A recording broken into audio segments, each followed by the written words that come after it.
ആരെങ്കിലും ഒരാൾ ഈ സ്വലാത്ത് ചൊല്ലിയാൽ, ഈ പറയാൻ പോകുന്ന സ്വലാത്ത് ചൊല്ലിക്കഴിഞ്ഞാൽ അധികരിപ്പിക്കുകയും ചെയ്തു. ഒരു വട്ടം ചൊല്ലിയാൽ പോരാ. ഫഅക്സറ എന്ന് പറഞ്ഞാൽ എന്താ? കൂടുതലാക്കി, ഒരുപാട് ചൊല്ലി.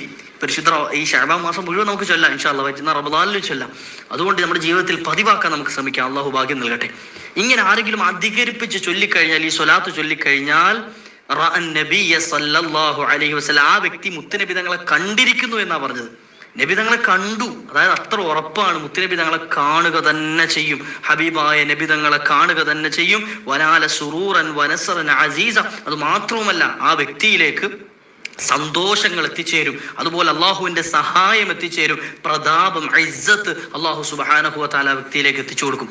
നോക്ക്, മുത്തുനബി തങ്ങളെ കാണാൻ, അതുപോലെ ജീവിതത്തിൽ വലിയ സന്തോഷം ലഭിക്കാൻ, അതുപോലെ വലിയ സഹായം, അള്ളാഹുവിന്റെ സഹായം കിട്ടാൻ, അള്ളാഹുവിന്റെ ഭാഗത്തു നിന്നുള്ള ഇസ്സത്ത് ലഭിക്കാനൊക്കെ ഈ സ്വലാത്ത് പതിവാക്കിയാൽ മതിയെന്ന് മഹാന്മാർ പഠിപ്പിച്ചിരിക്കുകയാണ്.